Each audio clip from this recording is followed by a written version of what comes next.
안녕하세요. 뉴스반장입니다. 또다시 어처구니 없는 장면이 벌어졌습니다. 통일부 장관 청문회에서 국힘당이 벌인 작태를 보면 국민들은 경악할 수밖에 없는데요. 내란 공범들이 뻔뻔하게 평화를 입에 올리며 청문회를 정치쇼로 만든 겁니다. 전쟁 위기를 고조시키고 북한 상공에 무인기를 띄워 계엄령을 준비했던 자들이 이제 와서 통일부 장관을 검증하겠다고 나선 건데요. 도대체 이들에게 무슨 자격이 있다는 건지 묻지 않을 수 없습니다. 국정을 농단하고 헌정을 파괴한 세력들이 통일과 외교를 논하는 이 상황은 적반하장의 극치입니다. 단순하게 북한이 핵무장을 하고 있고 언제인지 우리를 향해서 방사포, 미사일 다 쏠 수 있는 상황임에도 불구하고 위협일 뿐이다 이렇게 인식하고 계신 겁니까? 저는 쏠 필요가 없는 상황을 만들어 가는 것이 우리 정부가 할 일이라고 생각합니다. 충분히 만들 수 있습니다. 금강산을 200만 명이 다녀오고 개성공단에 제가 질문에 대한 답변을 했어요. 제 질문 시간이니까요. 북한이 선의로 안 쏠 거라고 믿으라고 하시는 건 일단 황당하다는 말씀을 드리는 거고요. 자, 좋습니다. 북한에 무인기나 유인기나 인공위성이나 보내어서 북한의 동향을 살피는 것이 불법입니까? 정전협정 위반입니다. 북한에 그러면 무기로 정찰하는 것은 안 되는 겁니까? 정전협정 위반입니다. 앞으로도 정찰하면 안 되는 겁니까? 그리고요, 이것을 정찰하면 계엄의 수단으로 쓰려고 한 그 의도가 너무 천인공노하기. 의도는 후보자 생각인 거고요. 외환죄 수사단에서 밝혀질 겁니다. 군사적 목적에 의해서 북한이 어떤 동향을 보이고 있는지 전혀 관찰하지 않아야 된다고 생각하시는 겁니까? 인공위성도 있고 고고도 정찰 위성도 있습니다. 고고도 정찰은 고고도 적어도는 안 되는 정찰 겁니까? 비행도 있습니다. 휴민트도 있고. 그럼 북한의 동향을 탐지 않고 북한이 선의만 믿고 있자 이런 말씀이신구만요. 그렇지 않습니다. 좋습니다. 평화가 선언만으로 대화만으로 이루어진다고 생각하지는 않으시죠? 일부러 도발을 자극해서. 제가 질문에 답변하시면 됩니다. 평화가 대화와 선언만으로 성취되는 것이라고 생각하지는 않으시죠? 햇볕 정책은 강력한 국력을 제 질문에 대한 답변을 자꾸 회피하지 마시고요. 제가 질문에 대한 답변을 안 하시고 자꾸 회피하시잖아요. 평화가 선언과 대화만으로 성취되는 것이라고 생각하지 않으시냐고 묻습니다. 평화는 두 가지가 다 필요합니다. 강력한 힘 그리고 두 가지를 다 대화와 아주 지혜로운 외교력이 필요합니다. 북핵이 이미 벌써 확실하게 말씀하신 것처럼 확실하게 확정되어 있고 그것이 북한의 핵 독점이 되어 있는 이 시점에 힘의 균형을 이루지 않고서 대화와 선언과 외교만으로 항구적인 평화가 이루어질 것이라고 생각하신다는 겁니까?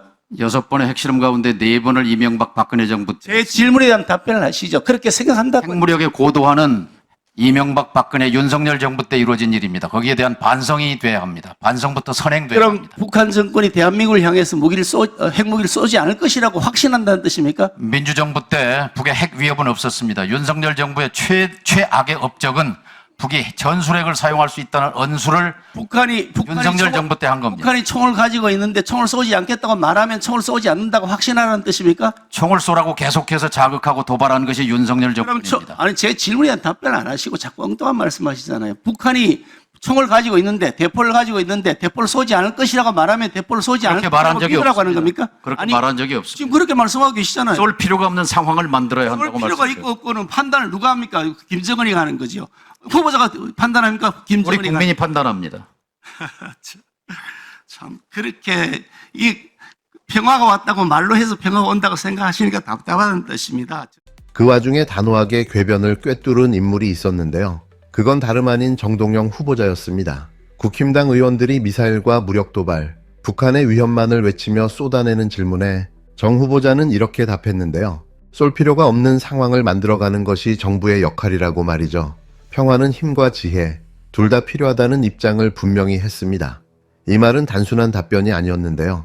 윤석열과 국힘당이 얼마나 평화에 무지하고 얼마나 한반도를 전쟁 위기로 몰고 갔는지를 드러낸 핵심이었습니다. 그런데 이쯤에서 되묻지 않을 수 없는데요. 무인기를 북한으로 띄워 김정은 관저위에 전단을 살포하고 평양 상공에서 도발을 감행한 건 누구였습니까?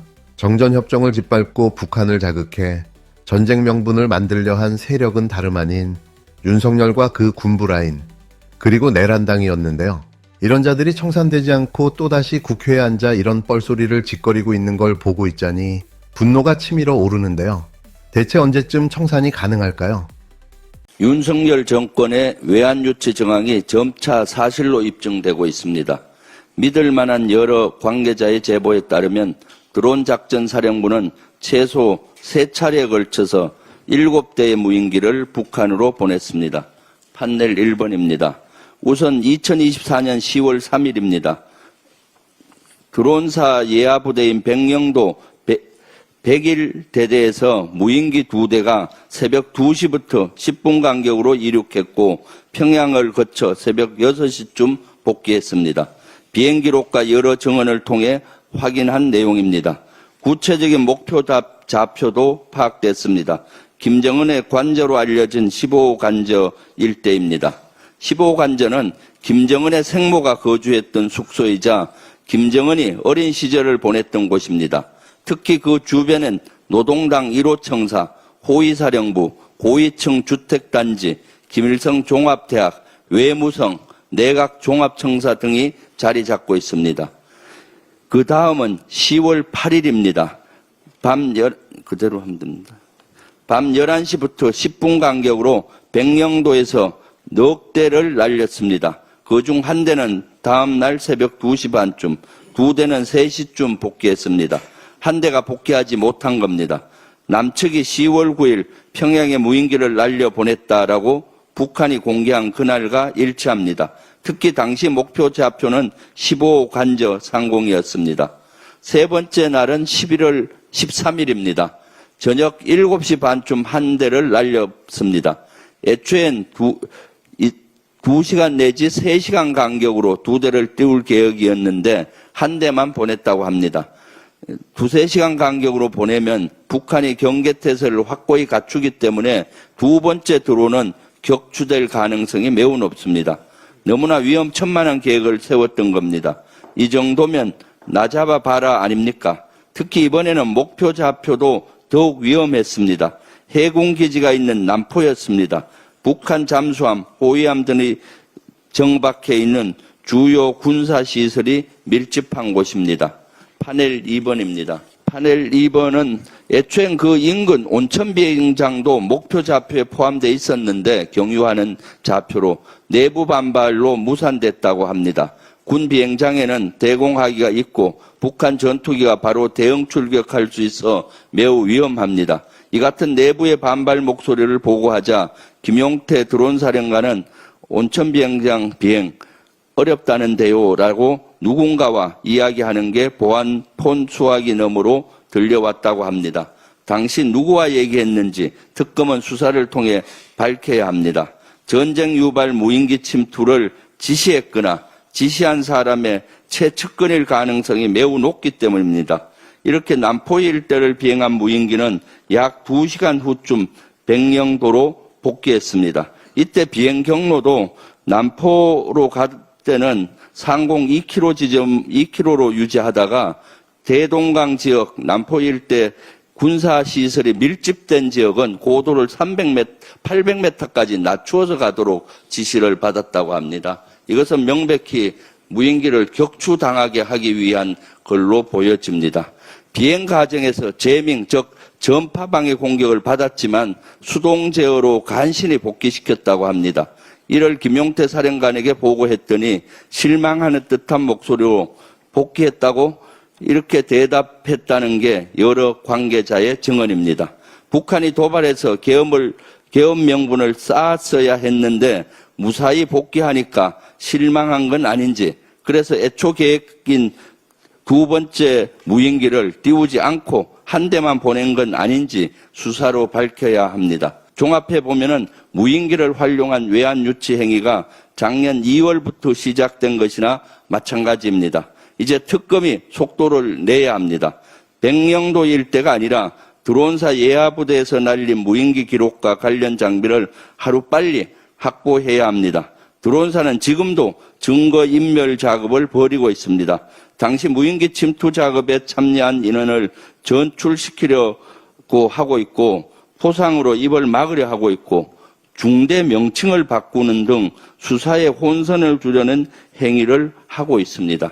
중대 명칭까지 바꿨다는 정황들입니다. 최근 김용대 드론사령관은 휴가를 다녀왔습니다. 부대원들은 이상하게 여기고 있습니다. 증거인멸과 무관치 않아 보입니다. 시간이 없습니다. 거듭 부탁합니다. 강제 수사의 속도를 내주시기 바랍니다. 경제는 타이밍이란 말처럼 수사 역시 타이밍이 대단히 중요합니다. 북한을 자극한 외환 유치 정황이 드러나고 있는 상황에 윤석열은 과연 어떤 반응을 보였을까요? 구속 수감된 상태에서도 출석 조사를 거부하며 구치소안 버티기에 들어갔는데요. 이제는 막장으로 상황을 몰고 가기 시작한 겁니다. 특검이 보낸 출석 통보에 또다시 꼼수를 부렸는데요. 14일 오후 2시까지 출석하라는 통보를 받고도 1시간 반 전 구치소를 통해 불출석 의사를 전달했습니다. 그 이유조차 밝히지 않았는데요. 특검은 즉시 인치지휘 공문을 보내 윤석열을 강제 출정시킬 것을 요청했습니다. 특검 관계자는 윤석열이 이 절차에 계속 불응하면 구속영장을 집행하듯 대응하겠다고 밝혔는데요. 형사사법 절차상 구속 상태에서도 조사를 받는 건 당연한 일이고 그걸 거부하는 윤석열의 행태야말로 비정상이라는 지적입니다. 이제 윤석열은 더 이상 숨을 곳이 없는데요. 북한에 무인기를 보내고 국민을 속이며 헌법을 짓밟은 자, 그는 전직 대통령이 아니라 내란 수구입니다. 국가를 전쟁 위기로 끌고 가 계엄령을 준비했던 이자 반드시 처벌받아야 하는데요. 윤석열과 그의 군내 공범들, 정치적 배후까지 단 하나도 빠짐없이 단죄해야 합니다. 이번 사건은 단순한 정보 유출이나 군기강 문제를 넘어선 헌정 파괴 시도였기 때문인데요. 특검은 더 이상 망설이지 말고 강제 구인을 포함한 강력한 수단으로 강제 수사에 착수해야 합니다. 얼마나 국민을 우습게 보면 이런 작태를 구치소까지 들어가서 벌이고 있는 걸까요? 과연 이게 온전한 정신입니까? 오죽 조은석 특검이 화가 났으면 당장 검사실로 데려다 놔 라고 대폭발까지 했을까요? 절대로 가만 놔둬서는 안 됩니다.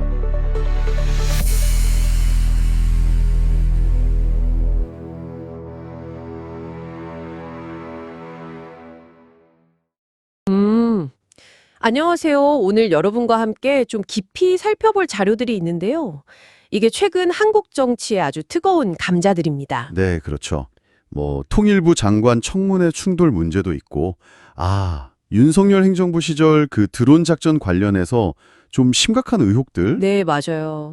그리고 이걸 파헤치려는 특검 수사. 이게 또 쉽지 않다는 얘기까지요. 보내주신 자료에 보니까 당시 정치 논평이나 내부 고발성 주장, 또 수사 상황 보고 같은 게 있네요. 네, 이 자료들이 던지는 주장, 그리고 그 논쟁점들, 이걸 좀 파고들어 보는 게 오늘 우리의 목표입니다. 자료 속 주장들을 객관적으로 전달하면서 그 배경에 뭐가 있는지 같이 짚어보죠. 좋습니다. 그럼 일단 통일부 장관 청문회 상황부터 좀 볼까요? 국힘당 의원들하고 정동영 후보자 사이에 상당한 설전이 오갔다고 자료에 나오네요.